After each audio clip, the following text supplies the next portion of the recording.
Bonjour et bienvenue sur la chaîne du Centre Tao. Je suis Isabelle Zovzak, coach et thérapeute en médecine traditionnelle chinoise et je suis le véritable guide des mamans qui prennent conscience que leur propre santé, mais également la santé de toute la famille, peut dépendre d'elles et notamment de ce qu'elles mettent dans les assiettes.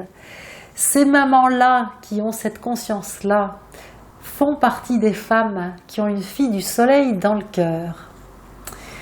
Alors, nous sommes dans le chapitre sur la diététique énergétique qui représente un pan entier de la médecine traditionnelle chinoise parce que cette façon de s'alimenter entretient la santé et vraiment rallonge la vie, parfois de plusieurs années, mais parfois de plusieurs décennies, carrément.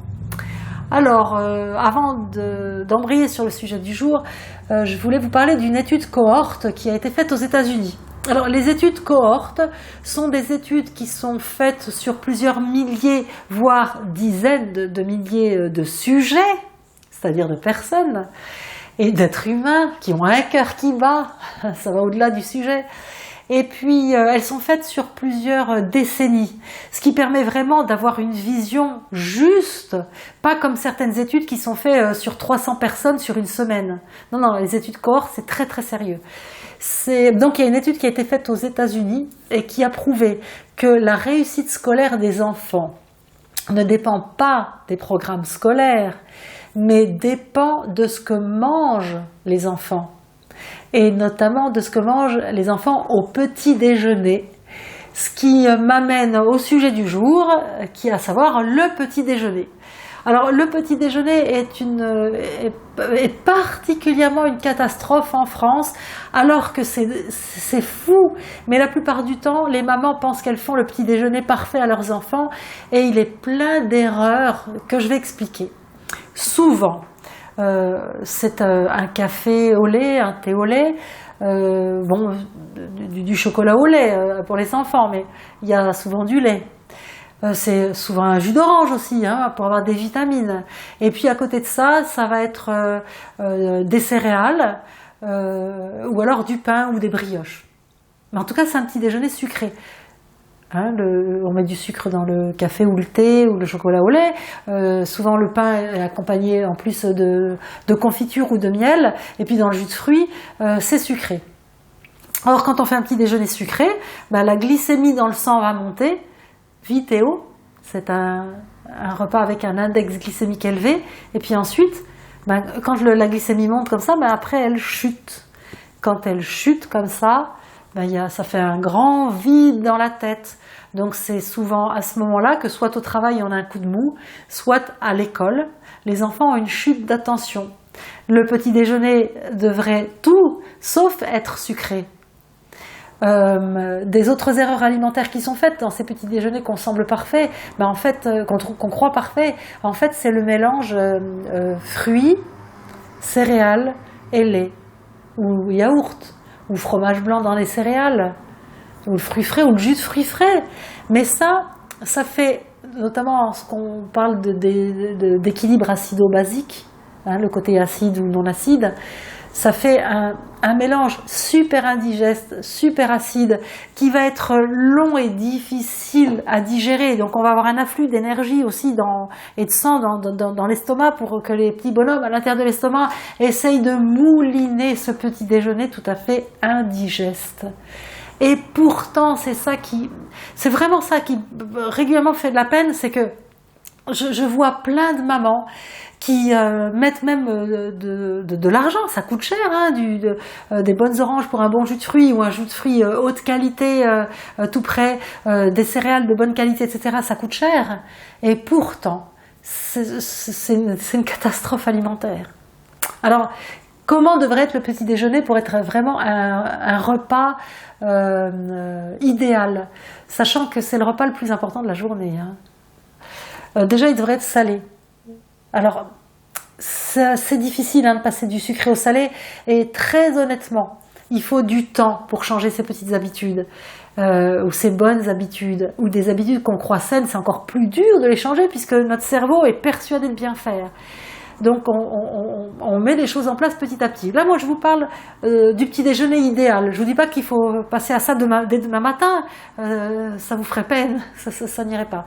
Mais le petit déjeuner idéal, c'est de prendre par exemple un congee qui est un porridge de riz, ou alors un porridge avec des flocons de céréales variés, mais ce qu'il y a dans les porridge ou le congee, c'est qu'en fait les céréales sont cuites, ce qui rend la digestion beaucoup plus facile, et donc le corps peut extirper les nutriments et l'énergie des aliments beaucoup plus facilement, puisqu'on lui a déjà mâché le travail. Donc au lieu de lui coûter de l'énergie, ça lui apporte de l'énergie. C'est pour ça que c'est important de cuire les céréales. Et si on met du sucré dans son porridge le matin, parce qu'on a encore du mal à passer au salé, ben on peut mettre des fruits secs par exemple, ou encore mieux, alors ça c'est vraiment bien, c'est de mettre des oléagineux, c'est-à-dire des noix, des noisettes, des amandes dans son porridge. Ça, c'est super bien. Si vous voulez mettre des fruits dans le porridge, ça va être des fruits secs, hein, pas des fruits frais, parce que fruits frais dans le porridge, vous allez mouliner toute la matinée. Hein. Puis ça, quand je dis mouliner, en fait, on peut se rendre compte que c'est indigeste parce que ça rend la bouche pâteuse. Pas forcément le premier matin, hein, mais au bout de quelques jours, on se rend compte qu'on a un enduit épais sur la langue et que on a la bouche pâteuse. Ça montre à quel point c'est indigeste. Alors l'idéal, c'est de faire un porridge plutôt salé. Donc vous pouvez mettre des crevettes dedans, mais avant d'arriver aux crevettes, je ne sais pas si vous faisiez ça, ou si vous le faites peut-être à vos enfants tout petits, de mouliner du jambon dans le porridge du matin.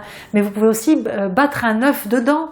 Et puis un peu de sel, mettre un peu de sel ou de la ciboulette avec des herbes, hein, vous verrez, au fur et à mesure que vous vous habituerez à ce genre de petit-déj, vous serez pleine d'idées, hein, très créatives. Alors, avant d'en arriver à un porridge salé, il y a plein de choses qui peuvent être très bonnes pour le petit déjeuner. Des crêpes, mais ça peut être des crêpes de sarrasin salé, pareil, des crêpes dans lesquelles vous cassez un œuf. Vous pouvez faire du pain perdu. Le pain perdu, c'est un super aliment ça, hein, vous battez des œufs. Si vous voulez faire vos porridge ou des recettes de pain perdu avec du lait, préférez du lait végétal que du lait de vache. Les laits végétaux, c'est le lait d'amande, le lait d'avoine, le lait de riz, le lait de soja. C'est très important de tourner, de changer les aliments pour pouvoir amener un maximum de nutriments à votre corps. Chaque jour, changez de lait. Ou alors, videz la bouteille et puis prenez un autre lait. Mais chaque aliment apporte des nutriments différents au corps. C'est pour ça que une des règles de base en diététique énergétique, c'est de varier ses aliments et de surtout pas prendre l'habitude de manger toujours la même chose au petit déjeuner. Changez. Vous pouvez donc également manger un fruit frais le matin, pas de jus de fruits.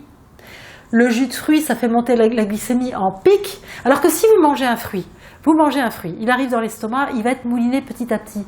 Le sucre qui est contenu dans le fruit va passer petit à petit dans le sang. Ça va pas être ce qu'on appelle un choc glycémique avec un jus de fruit qui arrive. Donc comme c'est liquide, ça passe très vite dans le sang.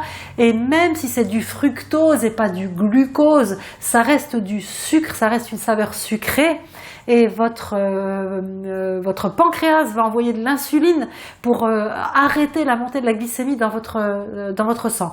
Alors, je passe un peu vite là sur le sujet, mais je vous ai prévu d'ores et déjà une capsule qui va vraiment bien vous faire comprendre ce que c'est que le sucre dans le sang, l'index glycémique, l'influence que ça peut avoir sur votre insuline, etc. Donc c'est pour ça que là je vais un petit peu vite. Vous suivrez de toute façon, je le sais, toutes les capsules de cette série. Alors, donc dans votre petit déjeuner, ça peut donc être aussi du pain, évidemment, mais plutôt du pain semi-complet ou du pain complet. Pas de farine raffinée, surtout pas le pain de mie industriel qui est une catastrophe. C'est le pain qui colle aux dents. Est-ce que vous voyez de quel pain je vous parle quand je vous parle du pain qui colle aux dents?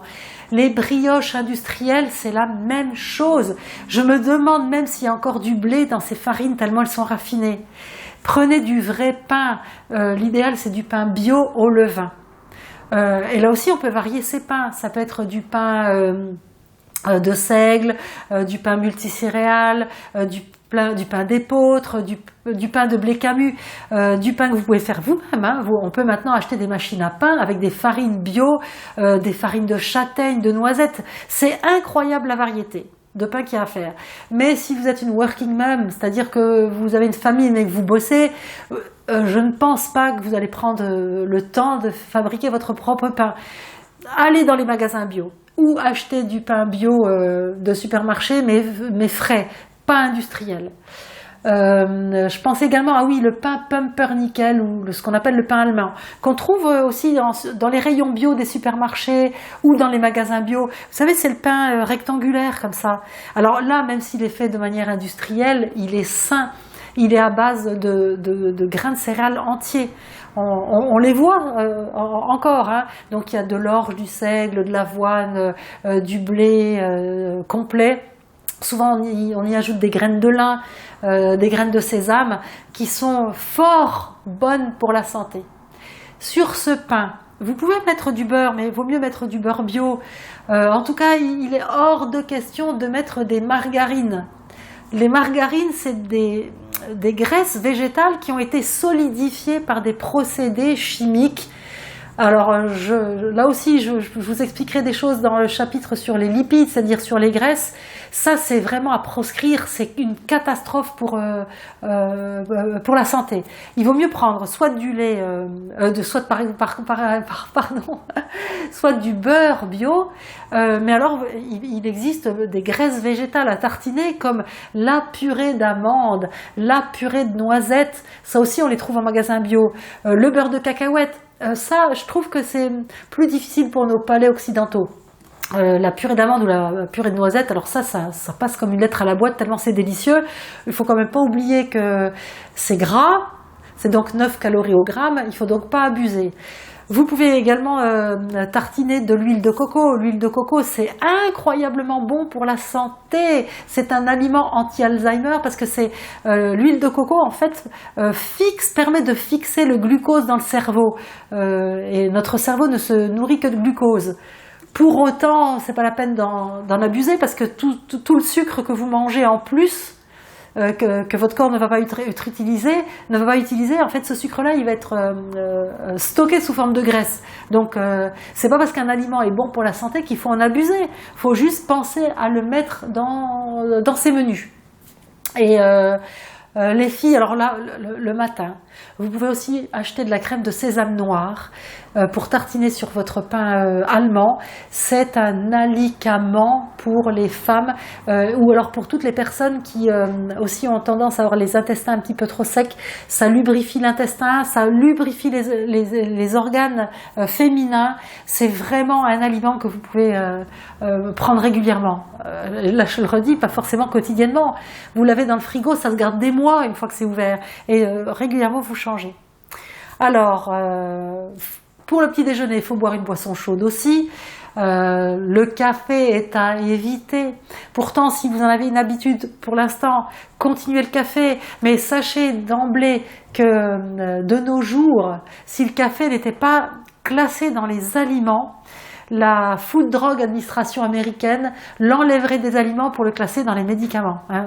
Vous savez qu'il y a beaucoup de médicaments qui sont à base de caféine. On y reviendra un peu parce que là aussi, je ferai vraiment une capsule sur le café et sur le thé pour que vous compreniez tout ça et je ne peux pas, dans le petit-déj, aller en profondeur dans chaque détail. L'idéal, néanmoins, le matin, ça va être plutôt de boire du thé, mais ne vous privez pas de café au démarrage si c'est votre truc. Pour les enfants aussi, il existe des tas de tisanes ou alors vous pouvez leur donner, s'ils sont un peu plus grands, du lait d'amande. Le lait d'amande ou le lait de soja chocolaté, c'est super bon, hein, même s'il y a un petit peu de sucre. Si vous équilibrez leur petit déjeuner avec quelque chose de salé, ce sera un petit déjeuner équilibré. Alors justement, je pense aux enfants qui peuvent avoir du mal, croit-on, à manger salé au petit déjeuner. Si vous leur proposez des œufs à la coque, ça va passer tout seul. Tout va dépendre de comment vous leur présentez le petit déjeuner. C'est festif. Regardez souvent pendant les vacances ou dans les restaurants, dans les hôtels, quand on prend le petit déjeuner dans les hôtels, de nos jours, c'est des buffets où on trouve du fromage, du jambon, etc. Mais les enfants, ils le mangent sans problème. Si leur truc c'est par exemple les petits carrés frais Gervais, les kiris, ce genre de choses, etc., ben, proposez-leur sur leur tartine le matin au petit déjeuner, vous allez voir qu'ils vont basculer, mais sans aucun problème, vers des choses salées au petit-déj. Et puis s'ils n'y arrivent pas, mettez-leur de la purée d'amande ou de la purée de noisette, alors là je vous garantis, ça va se faire mais tout seul. Ne croyez pas que vos enfants sont déjà formatés à avoir un petit-déj toujours le même et toujours sucré. Variez les plaisirs et vendez-leur ça vraiment comme une aventure. Dites-leur que leur super-héros mange ça. Le super-héros, il mange des sushis au petit déjeuner. Vous verrez, c'est beaucoup plus facile. Et de toute façon, si vous avez du mal à leur vendre un petit déjeuner salé, vous pouvez me poser vos questions dans les commentaires ci-dessous, me demander des trucs. Je vous en donnerai au fur et à mesure. Alors, écoutez, voilà, on peut également aussi manger un fruit frais le matin, mais là, il vaut mieux qu'il soit mûr et qu'il soit mangé en premier. Tous les détails sur ce petit déjeuner, je vous les ai concoctés dans le document que vous pouvez télécharger en cliquant sur le lien. Et puis je vous donne aussi des recettes de petit déjeuner sympas qu'on commence à faire souvent le dimanche en famille et qui est vraiment là le pied de biche pour soulever le couvercle de cette nouvelle façon de prendre les petits déjeuners petit à petit le dimanche en faisant goûter des choses aux enfants, en leur disant que c'est la fête. Et puis pour vous, pour vous aussi, c'est pas la fête que pour les enfants, c'est la fête pour vous. Eh je vous donne plein d'idées pour varier vos petits-déj. J'espère que le message est passé. Téléchargez le doc, abonnez-vous si c'est pas encore fait. Et puis aussi, likez la chaîne, partagez-la. C'est un service que vous rendez à vous, que vous rendez aux copains, aux copines, et que donc vous rendez à la terre entière, parce que c'est comme un galet qu'on jette dans l'eau. Les bonnes informations comme ça, quand on les apprend et qu'on les fait partager, c'est comme les ondes qui se répandent sur un lac. Et ça se répand, ça se répand, ça se répand. Ensuite, tout le monde est au courant, tout le monde va mieux. Et vous savez que c'est ma démarche. C'est pour ça que je suis sur la chaîne du Centre Tao. Allez, je vous laisse. Ciao, ciao. À très vite pour la suite, pour savoir ce qu'il faut manger à midi. Ciao.